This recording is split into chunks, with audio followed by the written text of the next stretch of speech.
இன்றைக்கி நம்ம பார்க்க போகிற பேரேட்டில் மிக முக்கியமான சம்மு, அதாவது முதல் கட்டமான சம்மு. குறிப்பேடு பதிவுகள் உங்களுக்கு தெரியும். அதிலிருந்து அடுத்த கட்ட ஒரு நகர்வுன்னு சொன்னால் நம்ம பேரேட்டை சொல்லலாம். இந்த பேரேட்டில் இன்றைக்கி நம்ம பார்க்க இருக்க மிக முக்கியமான சம்மு ரொக்க கணக்கு. ரொக்க கணக்கு அப்படின்றது குறிப்பேடு பதிவுகளில் இந்த 5 பதிவுகளில் எங்கெல்லாம் ரொக்கம் சார்ந்த விஷயங்கள் வருதோ அதையெல்லாம் ஒன்றிணைத்து நாம் ஒரு பாக்ஸாக க்ரியேட் பண்ணுறதுக்கு போடக்கூடிய ஒரு சம்மு தான் ரொக்க கணக்கு. சரிங்களா? இதே போல் அரைக்கலன் கணக்கு, கொள்முதல் கணக்கு, விற்பனை கணக்குன்னு சொல்லி ஒவ்வொரு டிரான்சாக்ஷன், ஒவ்வொரு விஷயங்களுக்கு ஏற்ற மாதிரி ஒரு பாக்ஸை நம்ம க்ரியேட் பண்ணுவோம். இப்போ சம்மில் என்ன கேட்டிருக்கிறாங்கன்னா, ரொக்க கணக்கை தயாரிக்க அப்படி தான் கேட்டிருக்கிறாங்க. அதனால் ரொக்கம் சார்ந்த விஷயங்கள் வர்ற இடத்துல நாம் என்ட்ரியை இங்கே எப்படி ரெஃப்ளெக்ட் பண்ணுறது, எப்படி போடுறது அப்படின்றத நாம் இங்கே பார்க்க போகிறோம். இதனுடைய இங்கிலீஷ் மீடியத்துக்கான சம்மை நம்ம ஆல்ரெடியே நடத்திருக்கிறோம். அதை போன வீடியோவில் நீங்கள் பார்த்தா உங்களுக்கு தெரிஞ்சிருக்கும். இப்போ நடத்த போகிற தமிழ் மீடிய பசங்களுக்கு எல்லோரும் கவனிங்க. சம்மு வெரி சிம்பிள். நடத்த உங்களுக்கு ஈஸியாக புரிஞ்சிருப்பாருங்க. ஃபஸ்ட்டு, ரொக்கத்தோடு தொழில் தொடங்கியது 62,000 ரூபாய். இதை நம்ம ஜேர்னல் என்ட்ரியில் சிந்திக்கும் போது, அதாவது குறிப்பேட்டில் சிந்திக்கும் போது எப்படி சிந்திப்போம்? ரொக்க கணக்கு பற்று, முதல் கணக்கு வரவு. மேலேயும் 62,000 போட்டிருப்போம், கீழேயும் 62,000 போட்டிருப்போம். கரெக்டுங்களா? இப்போ நான் சொல்ல உங்களுக்கு குறிப்பேட்டு பதிவு ஞாபகம் வரணும். சரி, இப்போ அதில் பாருங்கள், ரொக்கம் அப்படின்றது பற்றுலையும் முதல் அப்படின்றது வரவுலையும் இருக்குது. இந்த ரொக்க கணக்குடைய கான்செப்டே என்னென்னா, ரொக்கம் அப்படின்ற வார்த்தை பற்றில் வந்துச்சு அப்படின்னா அது கூட இருக்கக்கூடிய அந்த முதல்ன்ற கீழே உள்ள என்ட்ரி இருக்குது பாருங்கள், அதை தூக்கி நாம் பற்று சைடில் போட்டுறணும். போட்டிருக்காங்களா? முதல் கணக்கை பற்று சைடில் போட்டிருக்காங்க. ஏன் முதல்ல பற்றில் போடணும்? ஏன்னா இந்த என்ட்ரியை நாம் குறிப்பேட்டில் சிந்திக்கும் போது அங்கே ரொக்கம்ன்றது எங்கே இருந்துச்சு? பற்றில் இருந்துச்சு. நல்லா யோசிச்சு பாருங்கள் நான் சொல்கிறத. அது விளங்குனா தான் உங்களுக்கு இது விளங்கும். ரொக்க கணக்கு அங்கே பற்றில் இருந்ததுனால அது கூட வந்த முதல் கணக்கை நாம் பற்றில் போட்டிருக்கிறோம். சம்மு தான் ரொக்க கணக்கு, ஆனால் உள்ளே நம்ம எங்கேயுமே ரொக்கம்னு போட மாட்டோம். அது கூட வந்த என்ட்ரிஸ் தான் நம்ம என்ன பண்ணுவோம், இங்கே மேக் பண்ணியிருப்போம். ஓகே, அடுத்து பாருங்கள், ரொக்கம் கொடுத்து சரக்கு வாங்கியது. அப்போது கொள்முதல், நம்ம பொருளை பர்ச்சேஸ் பண்ணிருக்கோம். கரெக்டுங்களா? இப்போ பாருங்கள், இந்த இடத்துல கொள்முதல் கணக்கு பற்று, ரொக்க கணக்கு வரவு. இதென்ன என்ட்ரி நம்ம குறிப்பிட்ட பதிவில் அப்படி தான் போட்டிருப்போம். ஏன்னா கொள்முதல் பண்ணும்போது சரக்கு உள்ளே வருது, காசு வெளியே போகுது அப்படின்ற அடிப்படையில் அந்த என்ட்ரியை நாம் போட்டிருப்போம்.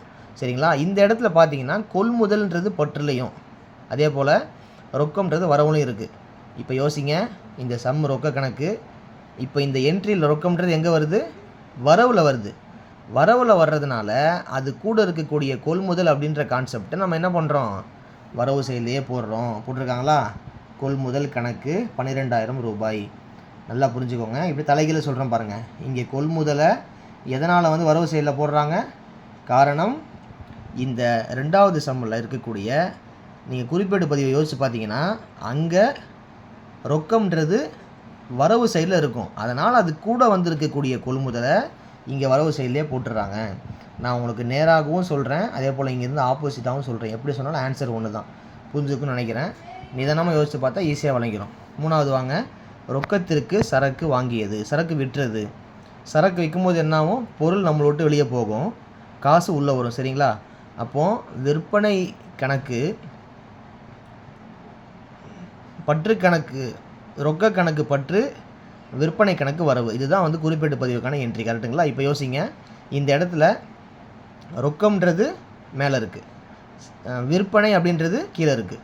இப்போ நல்லாவே உங்களுக்கு தெரியும், இந்த சம்மு ரொக்க கணக்கு. ரொக்கம்ன்றது மேலே இருக்குது பற்றில், ஆனால் அது கூட இருக்கக்கூடிய அந்த விற்பனை தூக்கம் என்ன போட்டுருவோம்? இந்த இடத்துல பற்று சைடில் போட்டுருவோம். அதான நியாயம்?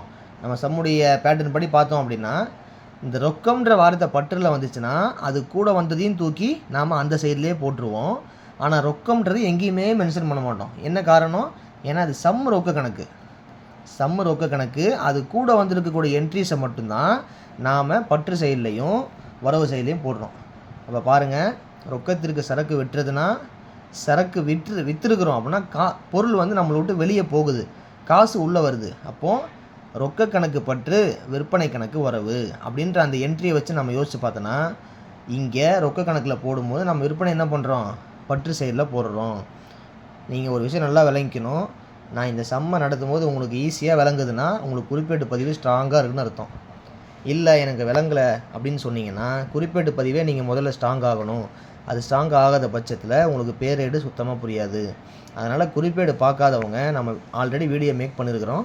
அதை நீங்கள் பார்த்துட்டு நிதானமாக வந்து இது பார்த்தா கூட உங்களுக்கு ஈஸியாக புரிஞ்சிடும். சரிங்களா? சரி, அடுத்து போயிடலாம். கூலி ரொக்கமாக செலுத்தியது 4000 ரூபாய்.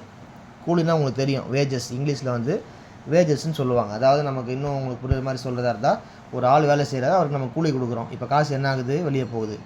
அப்போது கூலி கணக்கு பற்று, ரொக்க கணக்கு வரவு.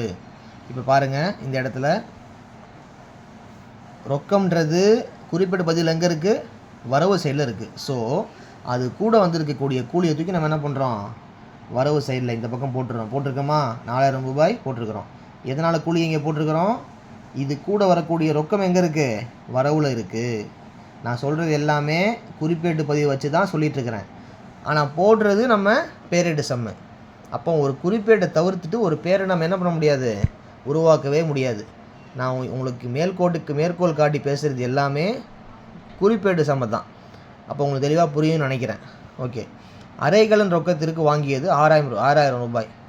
அரைகல்ன்றப்போ நமக்கு தெரியும், ஒரு ஃபர்னிச்சர் மாதிரி உள்ள ஒரு பொருள், அசட்டு. அது சொத்தில் அடங்கக்கூடியது. கரெக்டாக? அப்போ அரைகலன் ரொக்கத்திற்கு வாங்கியதுன்னா, இப்போ இந்த இடத்துல யோசிங்க, அரைகலன் கணக்கு பற்று, ரொக்க கணக்கு வரவு. இப்போ யோசிங்க, ரொக்க கணக்கு எங்கே இருக்குது? வரவு சைடில் இருக்குது. அப்போ நம்ம ரொக்கத்தை தூக்கி எங்கே போடக்கூடாது? வரவில் போடக்கூடாது. அது கூட வந்திருக்கக்கூடிய அரைகலன் தூக்கி வரவு சைடில் போடணும். போட்டிருக்கோமா? அரைகலன் கணக்கு 6000 ரூபாய் போட்டாச்சு. அப்போ இந்த இடத்து எதனால் இதெல்லாம் வரிசைப்படுத்திருக்கோன்னு நமக்கு புரியுது.